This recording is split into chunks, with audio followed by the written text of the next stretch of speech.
esse imaginário que se cria em relação à África, que a gente não conhece a África de verdade, então... Não, eu queria muito conhecer, não deu para conhecer ainda. A minha ex-mulher, historiadora, já foi fazer 3 pós-doc lá na África, a Maria Aparecida Lopes. E quando eu dava aula de... Eu não lembro, eu dava aula de alguma coisa e falava assim, imagina os cientistas africanos. Aí eu falava assim, vocês estão imaginando cientistas africanos? Eu falei assim, gente, vocês acham que quando eu falo assim, África, o que vem na cabeça de vocês? Imagina assim, África, pensa em elefante, girafa, o pessoal lá está em situação de palha da cota. Eu falo, deixa de ser preconceituoso, tem cidade, tem asfalto, tem carro, tem prédio e tal. Mas o que eu estava pegando um gancho aqui do Faustino é que assim, não precisaria ter lei para colocar história africana nas escolas, é só as pessoas falarem dos negros que estão na nossa história, porque, por exemplo, assim, esse ano eu fiz um filme maravilhoso do Luiz Pilar contando a história do Lima Barreto, né? O Lima Barreto, quem faz o Lima Barreto brilhantemente é o Luiz Miranda, né? Que faz o Mr. Braus, ou tal, eu faço um cara interno na cela com ele. E aí as pessoas não sabem que o Lima Barreto era negro. O Cruz de Souza, realista, não sabe que ele era negro.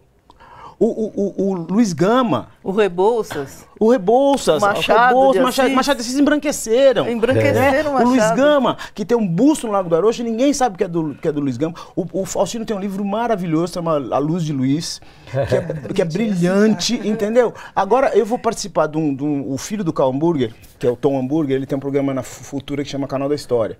O ano passado eles me chamaram para fazer, não sei se foi o Zumbi ou o Luiz Gama, e eu não pude, eu estava viajando com o Cartola. Aliás, Cartola, 16 atrizes e atores negros, 8 músicos, ganhamos 2 prêmios, ganhamos Aplauso e Bibi Ferreira de melhor musical, né, de 2016. Aí esse ano eu fiz o Chico Rei, o Rei do Congo, sim, que assim, no meu Instagram tá lá, é um das personagens negras que não são faladas na escola. Então, por que ter lei? É só falar dos negros importantes que a gente tem, aqui já falei 10. Sim. Por que tem que ter lei? É só falar. O Chico Rei não é contado nas escolas, o Cruz de Souza, o Lima Barreto, o Luiz Gama, já tá bom. Né? As mulheres importantes que tem... Só alguns dos maiores escritores brasileiros. As mulheres importantes que tem na literatura, que tem na música. Né? As mulheres, sabe assim, você pega muitas negras importantes que tem na literatura e na música. Então, assim, o pessoal acha que negro importante no Brasil só foi Zumbi dos Palmares. É verdade. Aliás, é muito interessante a gente... Você olhar nas placas da cidade, que você não sabe que são negros, mas se você vai para Pinheiros, você desce pela Rebouças, quando você volta, você vem para o Teodoro Sampaio. Né? Então, tá tudo aí. Eu lembro que um dia num táxi, eu estava na Rebouças, falei para o motorista... Olha, o senhor sabia que Rebouças, tem gente que diz que é homenagem ao André, tem diz que é homenagem ao Antônio, mas enfim, Rebouças era negro. Ele falou, negro? Ah, então é por isso que essa avenida vive cheia desse jeito. Que ódio! Que maravilha! Acho que a gente ri de nervoso. Que maravilha! Agora, Eduardo... É a nossa rotina que a gente vive. Por isso que não anda essa porcaria. Ô, Eduardo, eu queria voltar um pouquinho aí no tempo e me lembrar de uma coisa que você disse certa vez, que logo que se instituiu a questão das cotas no Brasil, você, a princípio, foi contra. Eu fui contra. E depois, por que você foi contra e qual foi a hora da virada? O que aconteceu que você começou a achar que realmente tinha que ter? Então, a minha ex-mulher, né, estava falando com ela hoje, né, vindo para cá, né, o Flávio estava me trazendo, e aí a gente nunca se fala, ela mudou para Porto Seguro, agora ela foi para Tocantins, agora está em Porto Seguro, né, dando aula. A gente discutia muito, começava na conversa e acabava nas brigas no meio da rua, a gente ia aos berros na rua, assim, porque meu discurso era assim, eu entrei na USP por mérito, eu não quero esmola, entendeu? Se você der ensino de base, ensino médio e fundamental, não precisa dar esmola na faculdade. A gente tem capacidade de entrar numa universidade qualquer sem ninguém dar 10% pra gente. Ela fala assim, mas isso é discurso, você foi adotado, isso é discurso de branco. Fala assim, você é uma preta radical. Ficavam os dois brigando no meio da rua, feitos uns loucos. E até eu entender que, na verdade, a reparação, e tem muitos negros que é reparação financeira, que eu não concordo, mas assim, eu descobri há pouco tempo uma coisa que eu não sabia, a minha mulher é historiadora. A libertação americana, que foi totalmente diferente da brasileira, lá eles ganharam umas sementezinhas, ganharam um burrinho, uma escola que devia ser uma escola medonha, de ruim, sim, um posto de saúde que devia ser medonho de ruim, mas deram estudo, saúde e trabalho. Estrutura, né? Sim. E o processo de libertação americano foi totalmente diferente daqui. Sim. Aqui foi um desemprego em massa, né? Sim. Então esses 300 anos que a gente tem de escravidão e 100 e poucos anos de libertação, 100 e poucos anos é pouco tempo, né? É. Então esse longa agora, esse outro que eu fiz agora, por isso que eu deixei o cabelo grisalho, é um filme pós-abolição, eu faço um negro que está na... Quem deu consultoria foi o Saloma, maravilhoso. Eu faço um negro que está entre é o filme que mostra os brancos que não conseguem... A gente tava falando... Salomão, né? O Salomão, maravilhoso. Maravilhoso. É um filme que mostra os brancos que não conseguem viver sem escravo e os negros que não conseguem se adaptar e tal. Então mostra o catolicismo e o candomblé e tal. Elenco negro muito legal. Roberto Gério Brito, Teca Pereira, André Marquis, Alaide Costa. E eu. E aí eu faço um negro que fica entre a cidade e a fazenda, e ele é um negro que adere ao catolicismo, né? Tem uma cena só com a protagonista.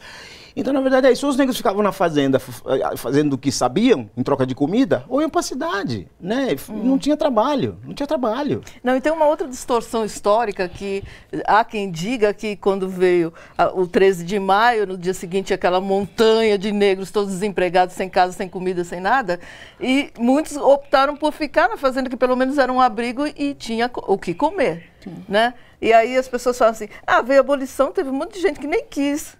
Acho que não era tão ruim assim, não, porque eles nem quiseram sair das fazendas, continuaram lá. Pelo amor de Deus. Tem que lembrar que uma das primeiras leis que foram voltadas para os negros libertos foi a lei de mendicância, de vadiagem e mendicância. Ou seja, se você está mendigando, cadeia. Se você não está trabalhando, não provar que está trabalhando, cadeia. Só sai da cadeia se arranjar emprego. Então eu fico imaginando, e a gente fala, mas isso é fantasia. Fantasia, essa lei só acabou em 1988, na Constituição de 88. Quantas vezes eu fui barrado na rua exigindo, com policiais exigindo documento. E se você tinha carteira de trabalho sem estar registrada, você podia ir preso. É verdade, você eu podia ir saía preso. com a carteira profissional na mão. Pois é. Uma vez eu saí da Praça da Sé para a Praça da República e fui parado 6 vezes. Eu nunca esqueço. Caminhei pela rua direita, documento. Andei até o viaduto do Chá, documento. E foi assim até chegar na Praça da República. Então é muito sério.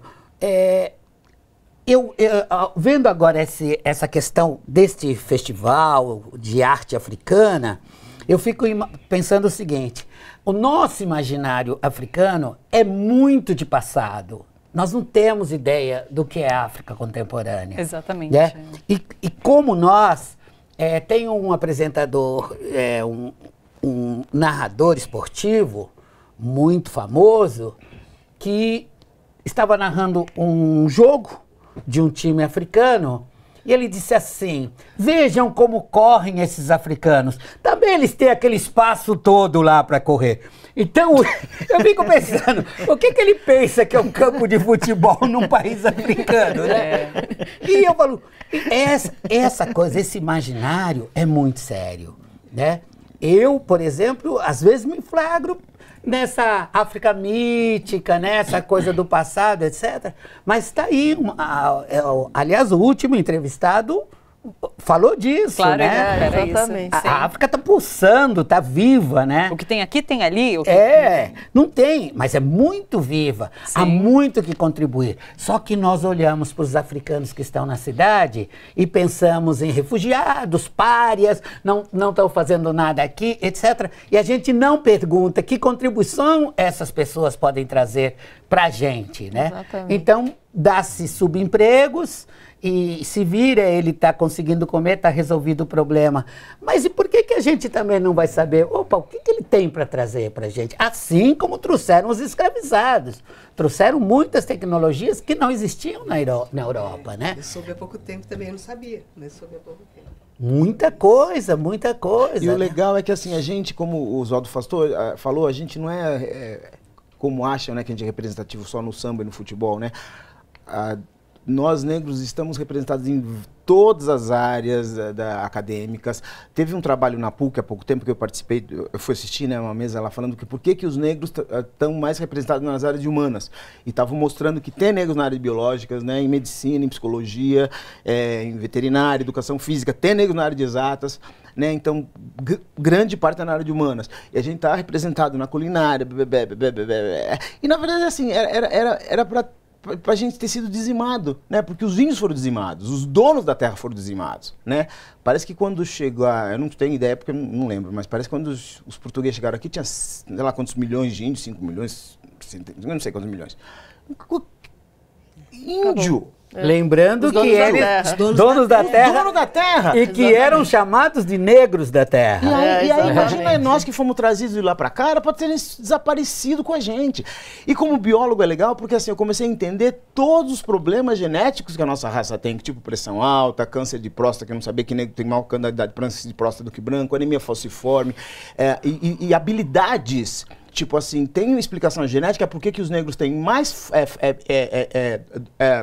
destaque em esportes de impacto e de resistência do que em esportes alongados, né? Então tem toda uma explicação genética por causa disso. Meninos, então, a coisa do impacto, a biologia explica tudo.